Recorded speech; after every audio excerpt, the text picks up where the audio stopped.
पण कधी त्यांनी तुमच्याकडे राजकीय सल्ला मागितलाय का? कधी ट्रिकी सिच्युएशन असेल तेव्हा?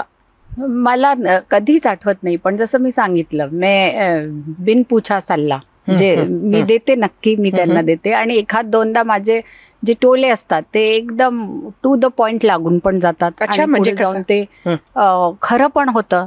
जसं मी तुम्हाला एक इन्सिडेंट सांगते.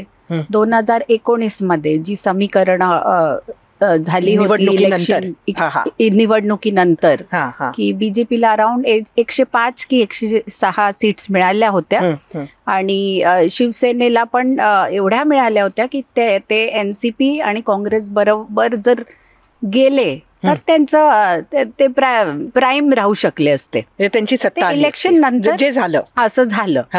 पण ते इलेक्शनच्या आधीच मी देवेंद्रजींना मी त्यांना विचारायची की अरे पण जर असं झालं की दोघांची मिळून नाही पण ह्या तिघांची मिळून चांगले नंबर झाले आणि ते तिथे चालले गेले शिवसेनेवाले, तर काय?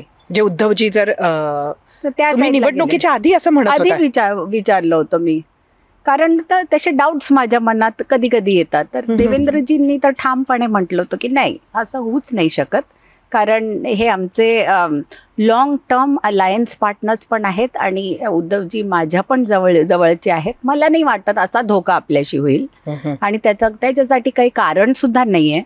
पण मी आपला डाऊट सांगितलं होतं तेव्हा त्यांना. मला असं तुम्हाला कशावरून वाटलं होतं?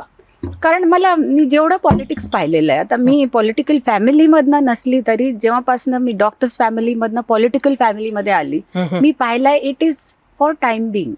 आज तुम्ही कसे राहू शकता जिवंत तेच लोक पाहतात, किंवा आता मला वर जायचंय तर कोणाच्या वर चढून मी वर जाऊ शकतो हे पाहतात. तर ते पाहून आणि ओव्हरऑल तेव्हाचे डायनेमिक्स पाहून माझ्या डोक्यात ते यायचं. म्हणून मी एक दोनदा देवेंद्रला म्हणून पण दाखवलं होतं. पण त्यांना माणुसकीवर विश्वास होता, विश्वास ठेवण्यावर विश्वास होता, तर त्याच्यामुळे त्यांचं मन म्हणजे भरकटलं नाही की अरे असं होऊ शकतं. पण नंतर काय झालं आपण सगळ्यांनी पाहिलं.